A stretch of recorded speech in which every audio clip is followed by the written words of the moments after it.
Now this is my question. আমি জানি না কে কার রোজা কবুল হচ্ছে, আমি বলতে পারবো না যে সিগারেট খোর, গাঁজা খোর, ইয়াবা খোর, নেশা খোর, জেনা খোর, সুদ খোর, ঘুষ খোর, বাবা মায়ের সাথে অন্যায়কারী, বাটপার, চিটার, দুর্নীতিবাজ, জালেম, অত্যাচারী, মিথ্যাবাদী কার রোজা কবুল হচ্ছে না হচ্ছে আমি জানি না, আমি বলতে পারবো না। It's not possible actually. আমার তো নিজেরই কবুল হচ্ছে কিনা এটাই আমি জানি না, তো মানুষেরটা কেমনে কবুল? But I am asking you individual. আমি শুধু আপনাকে প্রশ্ন করতেছি, টু আস্ক ইউ ওন।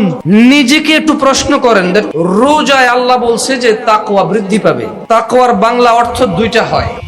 সুন্দর অর্থ হচ্ছে আল্লাহ ভীতি এবং আল্লাহর প্রতি আস্থা, আল্লাহর প্রতি ভয় এবং ভালোবাসা। তাকওয়ার দুইটা অর্থ। শুধু আমরা আল্লাহকে ভয় করি না, আমরা আল্লাহকে ভালোবাসি। আমরা যে আল্লাহকে ভালোবাসি এর সাক্ষী আল্লাহ নিজেই দিচ্ছেন। এবং আল্লাহকে ভালোবাসা উচিত, এতে কোনো মানে এই ওয়ার্ডে কোনো ত্রুটি নাই। যে আল্লাহর প্রতি ভালোবাসা, এই ওয়ার্ডে কোনো কি নাই, ত্রুটি নাই। কারণ আল্লাহ বলছে কুল ইন কুনতুম তুহিব্বুনাল্লাহ, ও মুহাম্মদ বলুন এদেরকে তোমরা কি আল্লাহকে ভালোবাসো। দেখছেন আল্লাহই বলতেছে। তার মানে ভালোবাসা শব্দ আল্লাহর সাথে আল্লাহ নিজেই এটা স্থাপন করেছে। এটা ত্রুটিযুক্ত মানে ওয়ার্ড নয়। আবার প্রেম বলিয়েন না কেউ, আবার আশিক মাসিক এগুলো বলিয়েন না, এগুলো নিকৃষ্ট ওয়ার্ড, আল্লাহর সাথে যায় না। এগুলো আল্লাহর শানের সাথে যায় না, এগুলো কার সাথে যায় না, মর্যাদার সাথে যায় না। বাট আল্লাহর প্রতি আমাদের ভালোবাসা বা আমরা আল্লাহকে ভালোবাসি এই বিষয়ে এই শব্দগুলো ত্রুটিযুক্ত নয়। আল্লাহ কোরআনে নিজে বলছে যে কুল, মুহাম্মদ সাল্লাল্লাহু আলাইহি ওয়াসাল্লাম বলেন, ইন কুনতুম, ও উম্মতরা তোমরা তুহিব্বুনাল্লাহ, আল্লাহকে ভালোবাসো।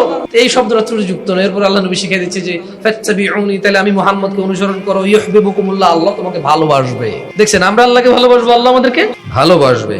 রমাদান প্রতি বছর আসে, আমাদের মধ্যে আমরা প্রতি বছর থাকবো না। আমাদের মধ্যে অনেকেই এবছর নেই, যারা গত বছর ছিল। রমাদান যতদিন আসবে, পৃথিবীবাসীর মধ্যে যারা বসবাস করবে, যারা জুমায় আসবে খুতবা শুনতে রমাদানে, তারা সামান্য কয়েকটা স্পেসিফিক আয়াত এবং হাদিস এগুলোই শুনবে। এর মধ্যে যারা নিয়মিত খুতবা শুনে তারা এগুলো তাদের কাছে পুরনো মনে হবে। আর যে হঠাৎ করে আসছে, নতুন করে আসছে, তার কাছে এটা নতুন মনে হবে। কিন্তু কথা এগুলো প্রায় 1450 বছর পুরনো। এই মসজিদে উপস্থিত থাকা প্রত্যেক 12-15 বছরের উপরের মানুষ তার বাসা থেকেই এই ইনফরমেশন পাওয়ার কথা ছিল, যদি তার পিতামাতা তার কল্যাণকামী হতো।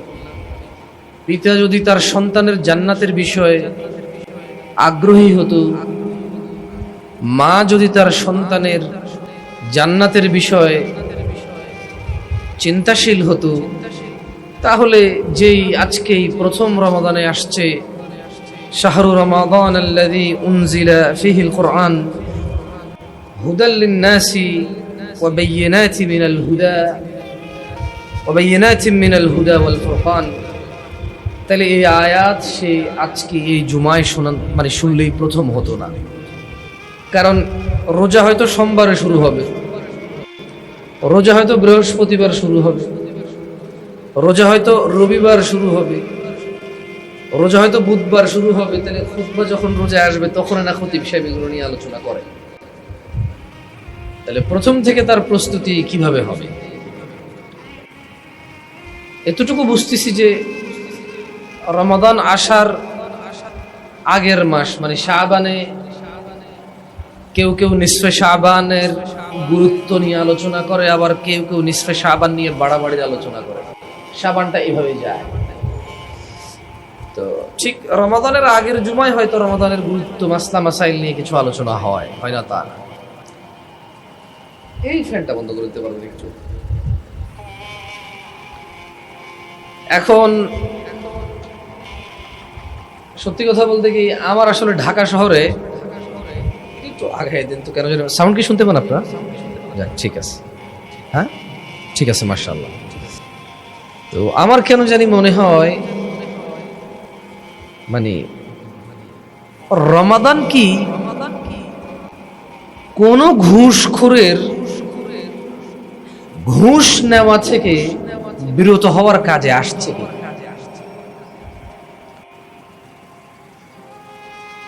এই একটা প্রশ্নের জবাব প্রত্যেক ওই ব্যক্তি যে ঘুষ খায় একজনও কি পাশ করবে বাংলাদেশে?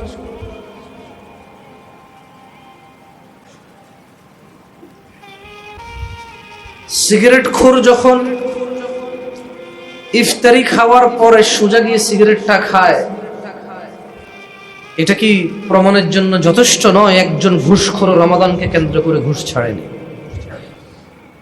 এখন প্রশ্ন, তাহলে কি রমজান আসলে ঘুষ খাবে না, বাকি 11 মাস খাবে? আমি এটা বলছি না।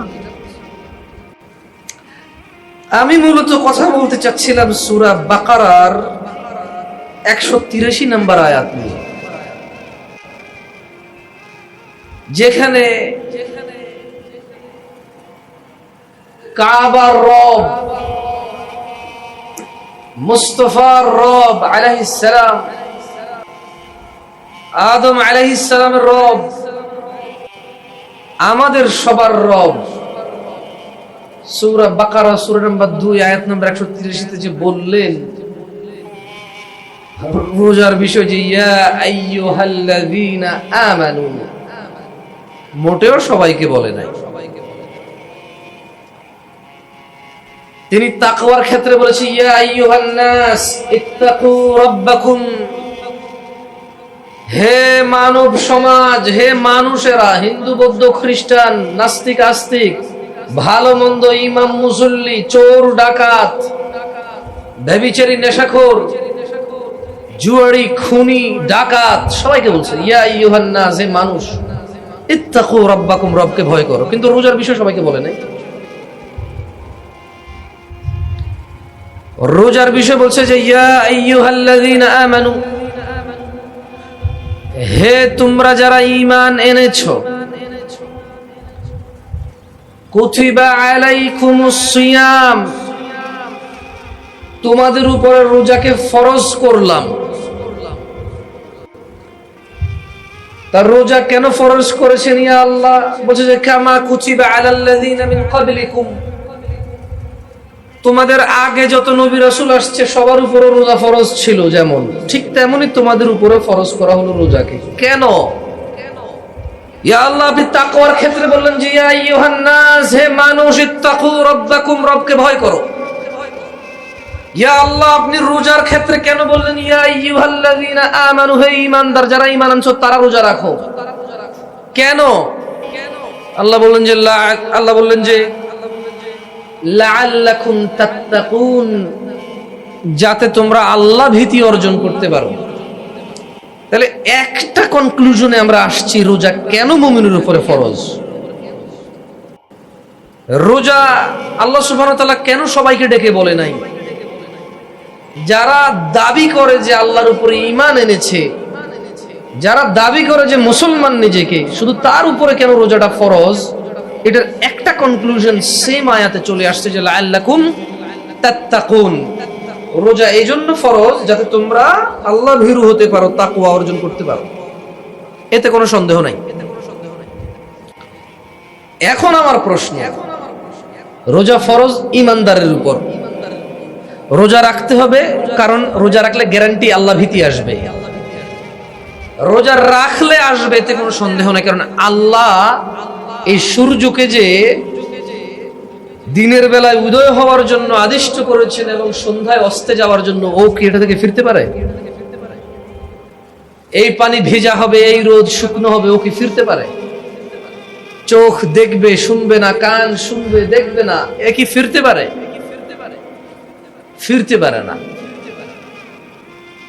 তাহলে আল্লাহ যদি রোজার মধ্যে তাকওয়া রাখে, তাহলে যে রোজা রাখবে তার তাকওয়া আসবে, এতে কোনো সন্দেহ নাই। তাহলে যার তাকওয়া আসতেছে না, সে কি আসলে রোজা আছে কিনা? নাও দিস ইজ মাই কোয়েশ্চেন। আমি জানি না কে কার রোজা কবুল হচ্ছে, আমি বলতে পারবো না। যে সিগারেট খোর, গাঁজা খোর, ইয়াবা খোর, নেশা খোর, জেনা খোর, সুদ খোর, ঘুষ খোর, বাবা মায়ের সাথে অন্যায়কারী, বাটপার, চিটার, দুর্নীতিবাজ, জালেম, অত্যাচারী, মিথ্যাবাদী, কার রোজা কবুল হচ্ছে না হচ্ছে আমি জানি না, আমি বলতে পারবো না। It's not possible actually. আমার তো নিজেরই কবুল হচ্ছে কিনা এটাই আমি জানি না, তো মানুষেরটা কেমনে কবুল? But I am asking you individual, আমি শুধু আপনাকে প্রশ্ন করতেছি, টু আস্ক ইউর ওন। নিজেকে একটু প্রশ্ন করেন, রোজায় আল্লাহ বলছে যে তাকওয়া বৃদ্ধি পাবে। তাকওয়ার বাংলা অর্থ দুইটা হয়। সুন্দর অর্থ হচ্ছে আল্লাহ ভীতি এবং আল্লাহর প্রতি আস্থা, আল্লাহর প্রতি ভয় এবং ভালোবাসা। তাকওয়ার দুইটা অর্থ। শুধু আমরা আল্লাহকে ভয় করি না, আমরা আল্লাহকে ভালোবাসি। আমরা যে আল্লাহকে ভালোবাসি এর সাক্ষী আল্লাহ নিজেই দিচ্ছেন।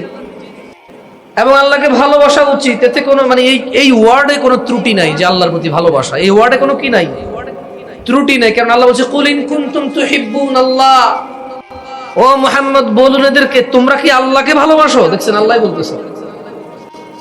তার মানে ভালোবাসা শব্দ আল্লাহর সাথে আল্লাহ নিজেই এটা স্থাপন করেছে। সো এটা ত্রুটিযুক্ত মানে ওয়ার্ড নয়। আবার প্রেম বলিয়েন না কেউ, আবার আশিক মাসিক এগুলো বলিয়েন না, এগুলো নিকৃষ্ট ওয়ার্ড, আল্লাহর সাথে যায় না এগুলো, আল্লাহর শানের সাথে যায় না এগুলো। কার সাথে যায় না? মর্যাদার সাথে যায় না।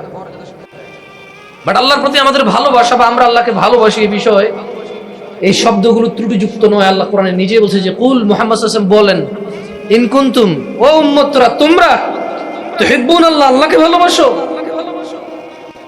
এই শব্দটা ত্রুটিযুক্ত নয়। এরপর আল্লাহ নবী শিখিয়ে দিচ্ছে যে ফাত্তাবিউনি, তাহলে আমি মুহাম্মদকে অনুসরণ করো, ইউহিব্বুকুমুল্লাহ, আল্লাহ তোমাকে ভালোবাসবে।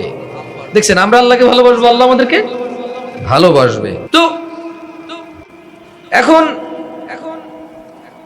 আমি নিজের রোজা কবুল হচ্ছে কিনা, নিজের সিয়াম কবুল হচ্ছে কিনা আমি নিজে জানি না, আরেকজন এটা বলবো কিভাবে। কিন্তু আমি শুধু আপনাকে একটা কোয়েশ্চেন রেজ করাচ্ছি, আপনি নিজেকে একটু জিজ্ঞেস করেন না যে সূর্য আলো ছড়ায়, অন্ধকার দূর করে, রাত্রি অন্ধকার করে, আলোকে ঢেকে দেয়।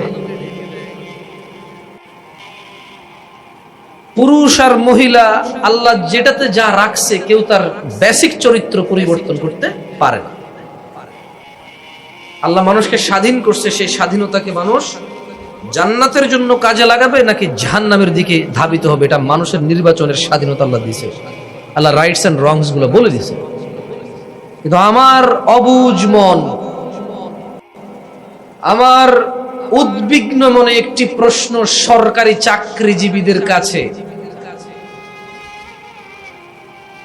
আপনি যিনি ঘুষ নেওয়া শুরু করেছিলেন সেই কবে এটা বন্ধ করবেন আপনি?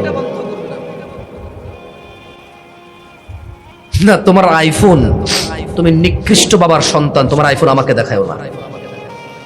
খবরদার তোমার গাড়ির ফুটাঙ্গি আমার সামনে দেখাবা না। তুমি চোরের সন্তান, তোমার বাবা বাটপার দুর্নীতিবাজ, তোমার বাবার বেতন 25,000 টাকা, তুমি এখানে বড় কথা বলো। তোমার উৎস কি ইনকামের? কি করো তুমি? তোমার ভাই, তোমার বড় ভাইয়ের বয়স মাত্র এখন 16 বছর, তোমার বয়স 14 বছর, তোমার বাপ ইনকামকারী, আইফোন নিয়ে চালাও। তোমার বাপের কোন জমিদারি আছে? তোমার দাদা মানুষের ভিক্ষা করে তোমার বাপকে পড়াইছে, ইয়েতিমখানায় তোমার বাপ বড় হয়েছে, এখন ঘুষ খায় তুমি আইফোন দেখাও আমাকে। হ্যাঁ, কিছু হলে কল দাও, এইখানে করবা না, অন্য কোথাও। তুমি একটা চোরের সন্তান, নিকৃষ্ট মানুষের সন্তান তুমি। তোমার পিতার কারণে 22 কোটি মানুষ সাফারায়। তোমার পিতা ঘুষখোর, ন্যায়কে অন্যায় করে, অন্যায়কে ন্যায় করে, নিরপরাধ মানুষকে অপরাধী বানায়। মানুষ সাফার করতেছে তোমার আব্বার কারণে। তোমার বা 20 টাকা ঘুষ খায় রাস্তায় মানুষ। এখন তুমি ব্র্যান্ডের জামা পরো, আমাকে বলতেছো তোমার এই ব্র্যান্ডের জামার মধ্যে তুমি নির্লজ্জ, তোমার তো মান সম্মান নেই। আর তুমি তো ওই নিকৃষ্ট মানুষ যে ইজ্জতই বুঝো না। তুমি কি, তোমার 2 টাকার মূল্য আছে? তুমি কে? তুমি একটা চোরের সন্তান, তুমি বড় বড় কথা বলো। ইংলিশ মিডিয়াম স্কুলে পড়ো, আবার আমাকে এসে ফুটাবি দেখাও। কি তোমার বাপের ইনকাম ইংলিশ মিডিয়াম? বাটপারের ছেলে বাটপার, বড় বড় ছেলে জাহেল। 22 কোটি মানুষ সাফার তোমার বাপের কারণে। 22 কোটি মানুষ রাস্তার জ্যামে ভুগতেছে। অসভ্য। তোমার ওই শার্টের মধ্যে মানুষের রক্ত লেগে আছে, তোমার ওই আইফোনের মধ্যে মানুষের ইজ্জত লেগে আছে, মহিলাদের সম্ভ্রম লেগে আছে। তোমার আব্বার সামনে মহিলা ভিডিও কলে তুমি ওই নিকৃষ্ট নোংরা মানুষের সন্তান বড় কথা বলো আমাকে। ইংরেজি বাংলা মিলায় কথা বলো তুমি এখানে এসে, অন্য কোথাও এখানে না। খবরদার, নির্লজ্জ। তুমি বিহায়া, আমি বিহায়া না। তোমার এই ব্র্যান্ডের জামা, তোমার হাতের আইফোন, এগুলো প্রমাণ করে তোমার আব্বা দুর্নীতিবাজ। তোমার দাদার কোনো সম্পদ ছিল না, তোমার আব্বার জন্য কিচ্ছু রেখে যেতে পারে নাই। 17,000 টাকা বেতন তোমার আব্বার, এখন বেতন মাত্র। সরকারি চাকরি, আবার কিছু হলে বলো যে ফোন দেবো এই অফিসে সেই অফিসে আটকাই দেবো, হ্যান ত্যান বগু চলে বাবা। বেটা 60 বছর আটকাবি তুই আর তোর বাপ মিলা বেটা। এই বেটা 60 বছরের পরে পারবি আর কিছু করতে? হ্যাঁ, তুই আর তোর বাপ মিলে আমার বার্ধক্য আটকাইতে পারবি? তুই আর তোর বাপ মিলে কতদিন আমাকে অপারগ রাখবি?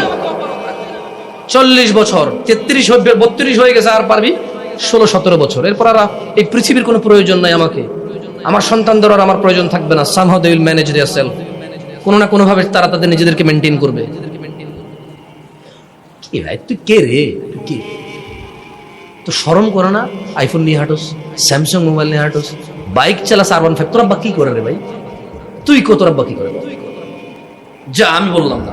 আচ্ছা সুন্দর করে বলতে ভাই, তো জামশেদ ভাই সুন্দর করে বলতে হয়।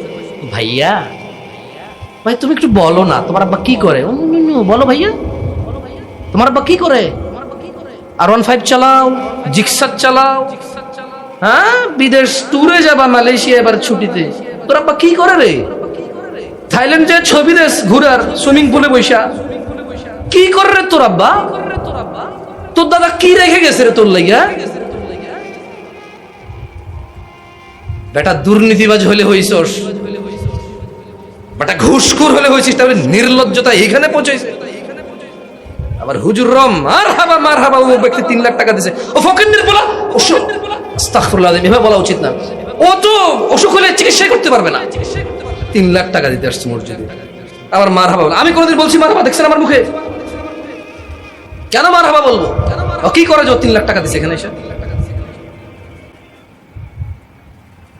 এত বড় চোর ঘুষ করে মার হাবা বলবো, আবার মসজিদের সভাপতি বানাবো? এলাকার মানুষ এত নিকৃষ্ট কিভাবে হয়? 2-4টা মানুষও কি ভালো হয় না? একটা দেশের এতগুলো মানুষ কিভাবে এত আবর্জনা হয়? এত আবর্জনা কিভাবে হয় মানুষ? আরেকজনের বউ আরেকজনের সাথে ধরা পড়ছে, বিয়ে পড়া দেবো। আর তুই আরেকজনের বউ কেমনে বিয়ে পড়াবি বেটা? বদমাশ, এটা নিয়ে বিচার তো? তুই ধর্ম বুঝিস না? তোর বাসায় কোরআন নাই? আরেক বেটা বিদেশ আছে, ওই বেটার বউ ধরা পড়ছে একজন লোকে, বিয়ে পড়া দে মাথা কামাই দে, এটা নিয়ে বিচার তো? হ্যাঁ, তোর ঘরে ডাকাতি করে তুই কি বিয়ে পড়া দিবি, মাথা কামাই দিবি রে? আরেকজনের বউ বিয়ে দিয়ে দে। কত বর্বর সমাজ! একটা মানুষ নিয়ে প্রতিবাদ করে, এটা আবার ভিডিও করে ইন্টারনেটে ছাড়ে, আবার বলে যে একবার ঠিক বিচার হয়েছে নাকি বিয়ে পড়াই দেবো। আরে বেটা, হেতে যা করার জন্য এই জায়গায় জিনা করার জন্য উঠছো, তুই বিয়ে করে দিলে তো তার আকাঙ্ক্ষা আরো পূরণই করলি তুই। তুই আরেক বেটার বউ বিয়ে কেমনি বিয়ে দিবি রে? মানুষ মারা গেলে তো ইদ্যুৎ পালন করে 3 মাস 10 দিন, 4 মাস 10 দিন ইদ্যুৎ পালন করে। ওই জায়গায় আরেকজনের বউ কেমনে বিয়ে দিস তুই? ওই বেটা তালাক দিলে তো বেটা ইদ্যুৎ পালন করতে হবে, মানে তারপরে যে বিয়ে। আজকে ধরা পড়ছে, আজকে বিয়ে পড়াই দিচ্ছে, তো নিকৃষ্ট হয় নাকি সমাজ? একটা দেশের মানুষ এত আবর্জনা কিভাবে? এত আবর্জনা কিভাবে? বিয়ের রাতে বলে যে তুমি কি করছো আমাকে বলো, আমি কিছু বলবো না কাউকে, তোমাকে মাফ করে দেবো। বলে যে আমি 7 জন লোক, একজন লোক শুধু ছিলাম। বলে যে কয়বার ছিলা? মেয়ে বলে যে না শুধু একবার, সত্যি বিশ্বাস করেন হেন। এরপর আবার মানে মেয়ের মা মেয়েকে ছেড়ে দিছে একা একা, একলা যায় একলা আসে, একলা যায় একলা আসে, ওনাদের সাথে পড়ালেখা করে। এরপরে যে এই এদেশে প্রেম করে বিয়ে সাকসেস রেশিও কত রে? এই জাহেল ছেলে, আরেকজনের মেয়ের জীবন নষ্ট করিস। তুই বল না, তুই বল 100 জন পোলা মাইয়া প্রেম করে কয়জনের বিয়ে হয়? তোরা যে জানা করেছে, এই গর্ধব মেয়ে, এই বর্বর মেয়ে, তোর মাথায় কি গোবর রে? মা বাপ না হয় জাহেল, বুঝলাম তোর জান্নাতের বিষয় খেয়াল রাখে না। বোন আমার তোর বয়স 14-15 হয়েছে না? বোন আমার তোর বয়স 16-17 হয়েছে না? কিভাবে তুই বিয়ের আগে আরেকটা ছেলের সাথে ঘুমাস? কিভাবে তুই আরেকটা ছেলে ক্লোজে যাস? কোন বুদ্ধি তোর? তোর কি বিবেচনা? তোর কুমারিত্ব কি বারবার ফিরে আসবে রে বোন? মারা গেলে মানুষ কি ফিরে আসে? তোর কুমারিত্ব কি বারবার ফিরে আসবে? তুই কিভাবে আরেকটা ছেলের কাছাকাছি যাস বিয়ের পূর্বে? কিভাবে আরেকটা ছেলেকে তুই অ্যাক্সেস দিস তোকে ধরার, ছোঁয়ার? এই দেশের জানাবে বিচারকে প্রেম বলে।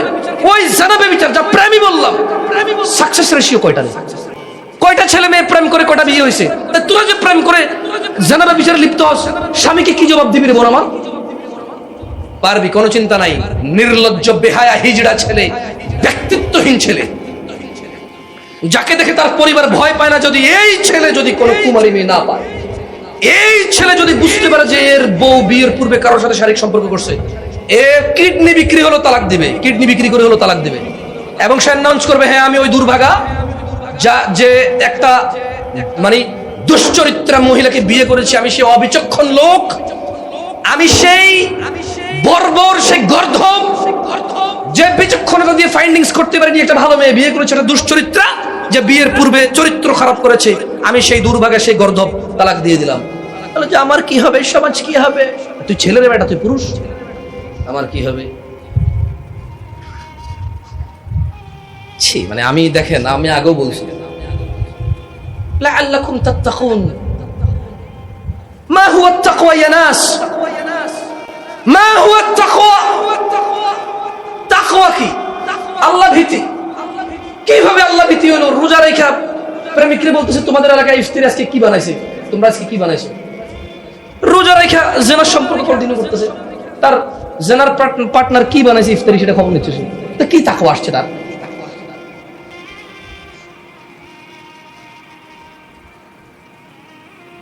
ইফতারের পূর্ব মুহূর্তে অফিস ছাড়ার আগে সরকারি লোক ঘুষ নিয়ে বেরোচ্ছে, কি তাকওয়া আসছে তার?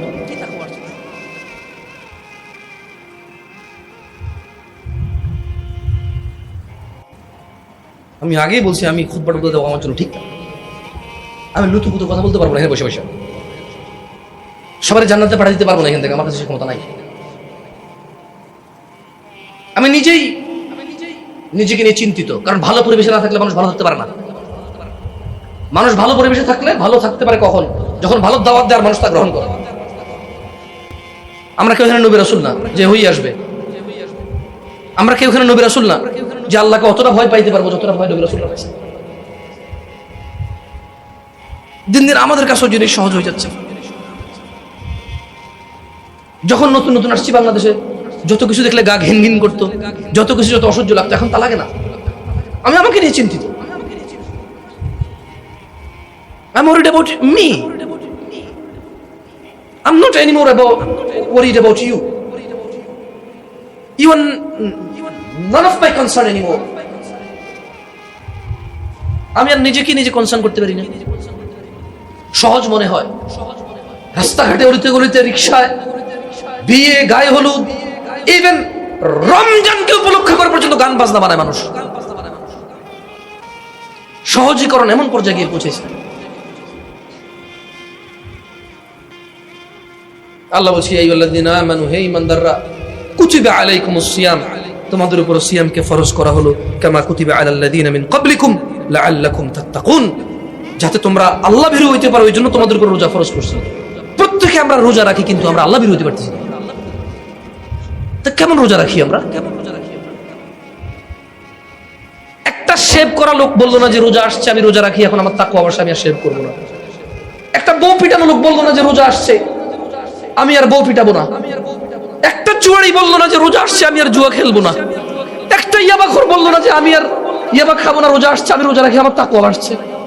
একটা ঘুষখোর, সুদখোর বললো না যে আমি সুদ খাবো না, ঘুষ খাবো না, রোজা আসছে আমি রোজা রাখি।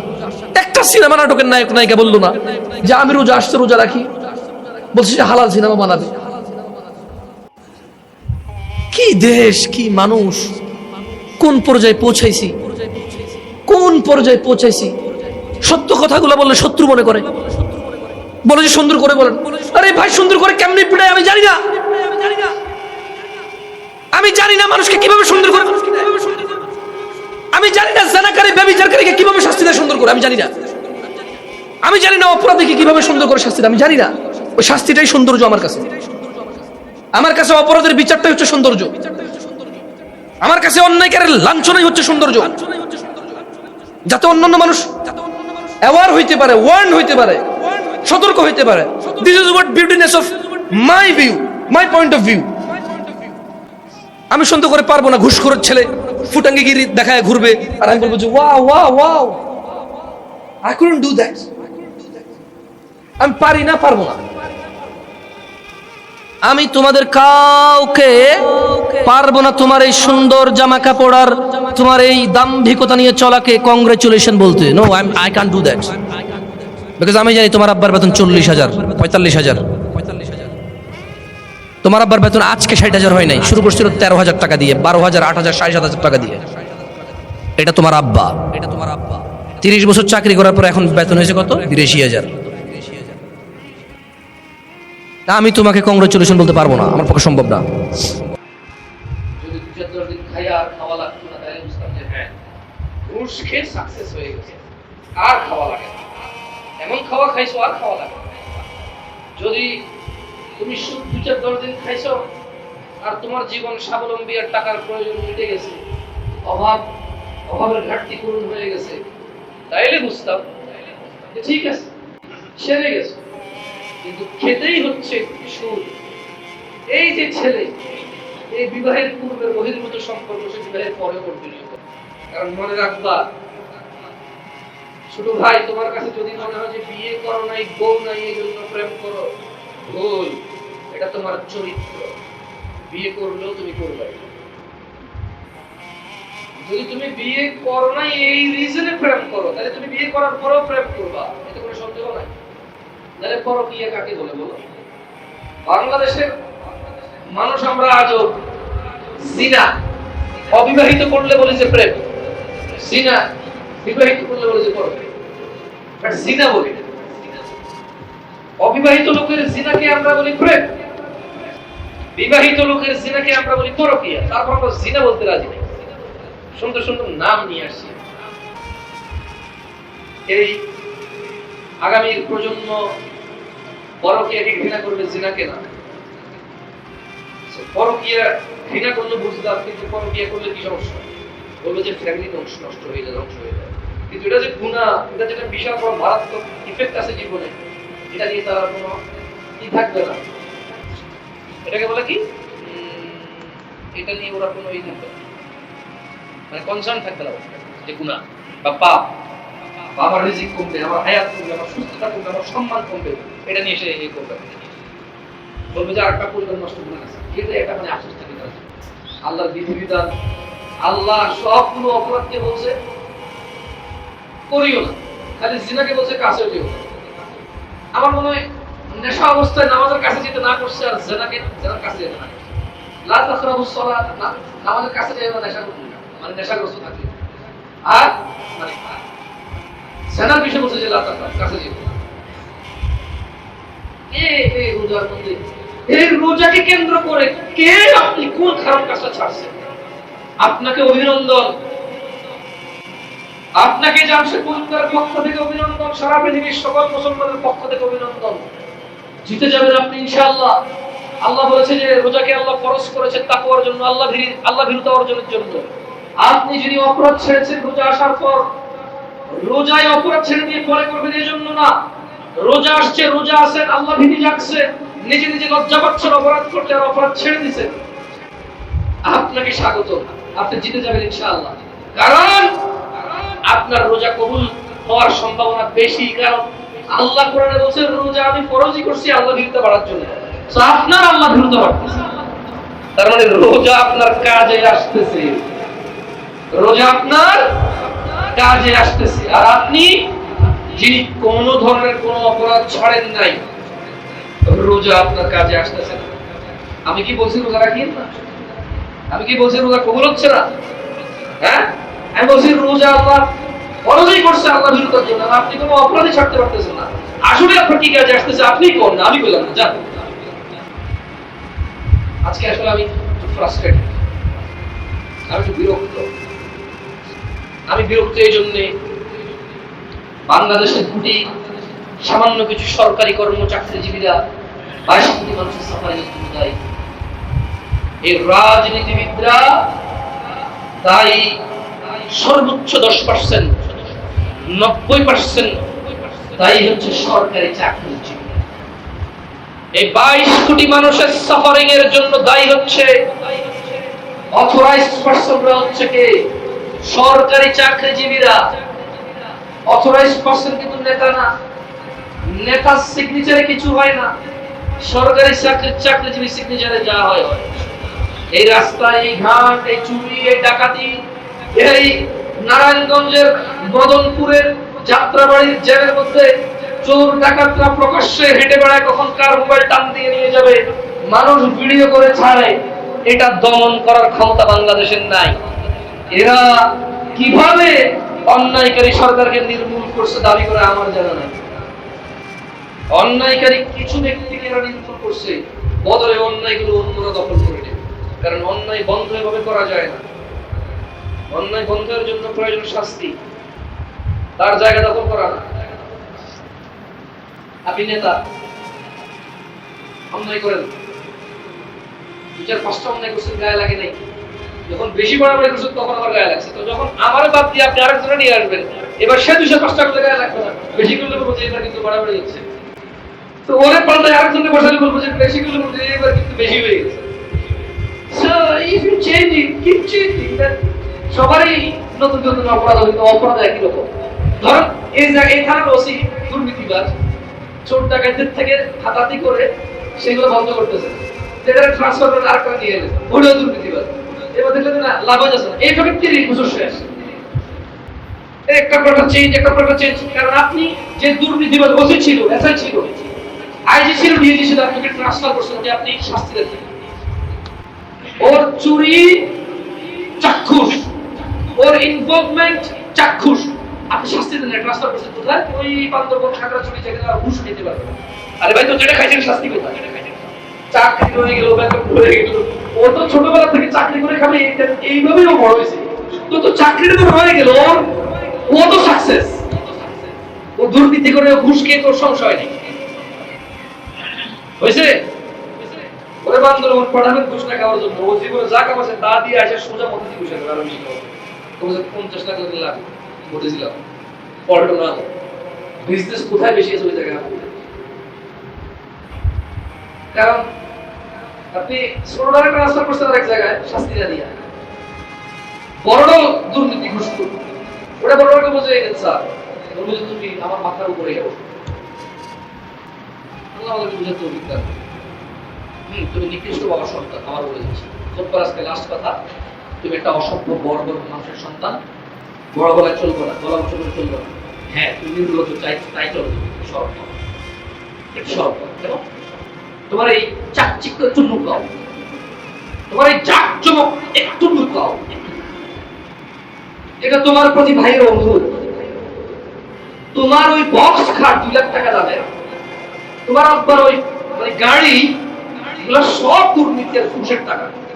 তুমি এটা চোরের সন্তান, তুমি এটা নির্লজ্জ হ্যাঁ মানুষের সন্তান। তোমার আব্বা মানুষই না, তোমার আব্বা মানুষই না, ও মানুষের কাতারই পড়ে না। তুমি বলতে গেলে অমানুষের সন্তান না, এটা তোমার দোষ নাই, না তোমার কোনো দোষ নাই এতে। কারণ তুমি নির্বাচন করতে পারো যে কারাগারে জন্ম নিবা, বাট তুমি নির্বাচন করতে পারো কিভাবে জীবন যাপন। তোমার আব্বার ওই অসৎ উপার্জন দিয়ে ফুটা দিয়ে করে চলবে না। একটু লজ্জাবোধ করো, তোমার বয়স মাত্র 22 বছর। আমি তোমাকে অনেক ভালো মনে করি, আমি মনে করি তোমার মাথায় মগজ আছে, পচে যায় নাই। আমি বিশ্বাস করি তোমার মাথায় গোবর নাই। আমি বিশ্বাস করি তুমি 16 বছর একটা মর্যাদাবান মানুষ। এটা জামশেদ মজুমদার, আল্লাহর কসম, আমি জামশেদ তোমার বড় ভাই, আমি বিশ্বাস করি তুমি তোমার আব্বার চাইতে ভালো। আল্লাহর কসম, আমার নজরে তোমার আব্বার চাইতে তুমি উন্নত, তুমি সম্মানজনক। এই সমাজের মুরব্বীদের চেয়ে আমি তোমাকে বেশি ভালোবাসি, কারণ তোমার ভিতরে এখন আত্মমর্যাদা বোধ আছে। অপরাধকে তোমার অপরাধ মনে হয়, শুধু একটু তোমার এই চাকচিক্য, তোমার এই আলিশান চলাফেরা, তোমার এই সচ্ছলতা গোপন করো, মুক্ত হও। তোমার বাপকে বুঝো, আবার লাগবে না, এটা খবরদার, লজ্জা করো। ও লজ্জা করবা না, কর্মমান হওয়ার জন্য অপেক্ষা করো। আজকে আমি জামশেদ মজুমদার বলেছি এই খুতবায়, কালকে অন্য কেউ বলবে না। এখন সবাই পিছিয়ে বলার সামনে বলছি, তুমি পৃথিবীর কোন পরিস্থিতি তৈরি করবা করো। আমি জামশেদ মজুমদার তোমাকে বলছি, চোরের সন্তান, নিকৃষ্ট মানুষের সন্তান। গর্ব, তোমার আব্বা মানুষের ইজ্জত সম্মান নষ্ট করে টাকা কামাইছে, তোমার আব্বা নিরপরাধীকে অপরাধী বানায় টাকা কামাইছে, তোমার আব্বার কারণে বাংলাদেশের রাস্তাঘাটে জ্যাম, তোমার আব্বার কারণে বাংলাদেশে চুরি ডাকাতি হচ্ছে, তোমার আব্বা অপরাধীদেরকে বাঁচাই দিচ্ছে, তোমার আব্বা ওই নিকৃষ্ট মানুষ যে 22 কোটি মানুষের সাফারিং সহ্য করতে রাজি, শুধু নিজের সুখ না, বিলাসিতা, কাল্পনিক বিলাসিতা করতে রাজি। থাইল্যান্ড যায় ছবি তুলে পাঠাবা, মালয়েশিয়া যায় ছবি তুলে পাঠাবা, নতুন আইফোনের ছবি তুলে পাঠাবা না। তোমার আব্বা কি চাকরি করে একবার ভাবো, ভাবো তোমার আব্বার বেতন কত, ভাবো তোমার আব্বা কত টাকা কামায় এই চাকরি থেকে। শুধু সরকারি চাকরির লোকেরা এই ঘুষ খায় আমরা মনে করি না। বেসরকারি কোম্পানি যারা প্রকুরমেন্টে আছে, বেসরকারি কোম্পানি যারা মানে এফআইআরস এ আছে, প্রত্যেক ব্যক্তি বিক্রি হয়ে আছে। ভুল কন্ট্রাক্ট, ভুল মানুষ থেকে নির্বাচন, নিজের কমিশন। সরকারি চাকরিজীবী যদি বাড়তি টাকা না বলে ঘুষ, ঠিক না? বেসরকারি লোকজন বলে কমিশন। 4,000 টাকা কিন্তু প্রথম পাবে 4,000 টাকা ভিতরে ঘুষ দেয়। মাসে 700 টাকা না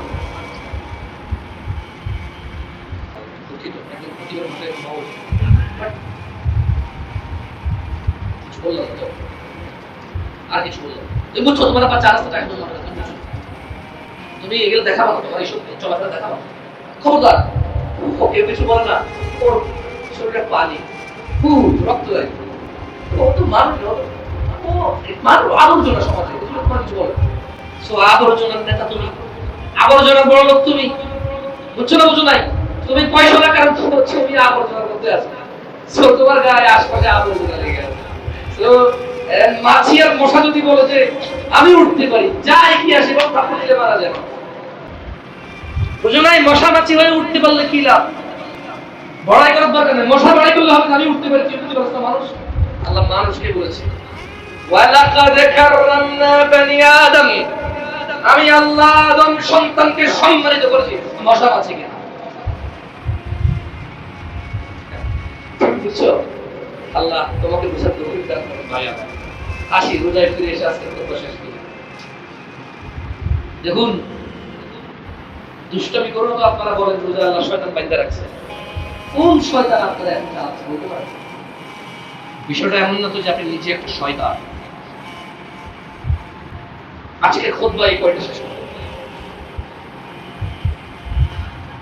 রমাদানে তো আল্লাহ শয়তানকে শৃঙ্খলাবদ্ধ করে, কি করে? কি করে? তাহলে আপনি কেন শয়তানি করতেছেন? ওয়াই এর অ্যানসার আছে। কুল আউযু বিরাব্বিন নাস সূরা পড়েন কি? পড়েন, দেখেন কি বলছে আল্লাহ। কুল আউযু বিরাব্বিন নাস মালিকিন নাস ইলাহিন নাস মিন শাররিল ওয়াসওয়াসিল খান্নাস আল্লাযী ইউওয়াসওয়াসু ফি সুদুরিন নাস মিনাল, তারপরে মিনাল জিন্নাতি। তাহলে শয়তান কয় প্রকার? একটা হচ্ছে জিন শয়তান। শয়তান কিন্তু জিন না, জিনের মধ্যে শয়তান আছে। শয়তান শয়তান আপনারা মনে করছেন কি জিন আর শয়তান এক কথা? না, মানে মানুষ কিন্তু মহিলা পুরুষ কি এক কথা? মানুষ মহিলা পুরুষ কি এক কথা? ছোট আর বড় কি এক কথা? শিশু আর বুড়ো কি এক কথা? সবাই কি? সবাই কি মানুষ, ভিতরে নারী পুরুষ ভাগ আছে। শয়তান মানে কিন্তু জিন না। আপনি এরকম মনে করছেন? না, এসে সূরা নাস পড়েন না। মিনাল জিন্নাতি, নাস মানে কি? মানুষ। তাহলে আমরা আল্লাহর কাছে কোন শয়তান থেকে আশ্রয় চাই? মিনাল জিন্নাতি ওয়ান নাস, মানুষ শয়তান আর জিন শয়তান থেকে আমরা আশ্রয় চাই। তাহলে জিন শয়তান তো এখন কি হয়ে গেছে? শয়তান এখন কি হয়েছে? মানে এখন এটা মানুষ শয়তান আর জিন শয়তান, শয়তান কি হয়েছে এখন? এখন ধরুন শয়তান, তাহলে আপনি বান্দরামি করতেছেন কেন? আপনি শয়তানি করতেছেন কেন? আপনি নিজে শয়তান না। এখন তাহলে কি বান্ধা রাখতে হবে আপনারাও কোথাও? দেশ ভালো হওয়ার জন্য, জনগণ ভালো হওয়ার জন্য, সমাজ ভালো হওয়ার জন্য, রাষ্ট্র ভালো হওয়ার জন্য, পরিবার ভালো হওয়ার জন্য, ব্যক্তি ভালো হওয়ার জন্য। বেঁধে রাখা সম্ভব আপনাকে? বলেন। আপনার বাপ মুখ নেতা, বন্ধু, আপনার বড় ভাই সরকারি চাকরির অফিসার, বলেন আপনার বেঁধে রাখা সম্ভব? কে বলে? আপনার বান্ধব। আল্লাহ তাআলা আমাদেরকে এই রমজানের তাকওয়া প্রাপ্তি হওয়ার তৌফিক দান, অন্যায় অপরাধ থেকে ফিরে আসার তৌফিক দান। আমাদের গুনাহ, ভুল, ত্রুটি তিনি ক্ষমা করে দেন, উনি গফুর করেন। আল্লাহ সুবহানাহু ওয়া তাআলা আমাদের নিজেদের সংশোধন হওয়ার তৌফিক দান। আল্লাহ সুবহানাহু ওয়া তাআলা আজকের খুতবার খতিবকে হিদায়াত দান করুন, হিদায়াতের পথ বিচারিত করুন। আজকের খুতবার খতিবকে আল্লাহ তাআলা সংশোধন করুন। আজকের খুতবার খতিবের ভুলকে আল্লাহ মাফ করুন। আজকের খুতবার খতিবকে এবং তার খুতবার মুসল্লিদেরকে আল্লাহ এই খুতবা থেকে উপকার দান করার তৌফিক দান করুন। আজকের খুতবার খতিব এবং তার মুসল্লিদের আল্লাহ ক্ষমা করুন। আজকের এই মসজিদের খুতবার খতিব এবং তার মুসল্লিদের আল্লাহ তাআলা ক্ষমা করুন। আল্লাহ তাআলা এই খুতবার খতিব এবং তার মুসল্লিদের তিনি সুবহানাহু ওয়া তাআলা জীবন সংশোধন করে ওনার পথে জীবন অতিবাহিত করার তৌফিক দান করুন। আল্লাহ তাআলা আজকের খুতবার খতিব এবং তার মুসল্লিদের ইসলামকে সহজ করে দিন, অপরাধকে কঠিন করে দিন, আল্লাহ তাআলা হৃদয়ে আত্মমর্যাদা বোধ জাগ্রত করে দিন। আল্লাহ তাআলা আমাদের বক্ষ প্রশস্ত করে দিন। আল্লাহ তাআলা আমাদের পিতামাতা যারা পৃথিবীতে তাদের ক্ষমা করে দিন। পিতামাতা যাদের পৃথিবীতে বেঁচে আছে তাদের সুস্থতা দান করুন, হৃদয়ের প্রতি অভিযোগ রাখুন এবং গুনাহ খাতা ত্রুটি মাফ করে দিন। اللهم إن الله وملائكته يصلون على النبي يا أيها الذين آمنوا صلوا عليه وسلموا تسليما كثيرا اللهم صل على محمد وعلى آل محمد كما صليت على إبراهيم وعلى آل إبراهيم إنك حميد مجيد اللهم بارك على محمد وعلى آل محمد كما باركت على إبراهيم وعلى آل إبراهيم إنك حميد مجيد.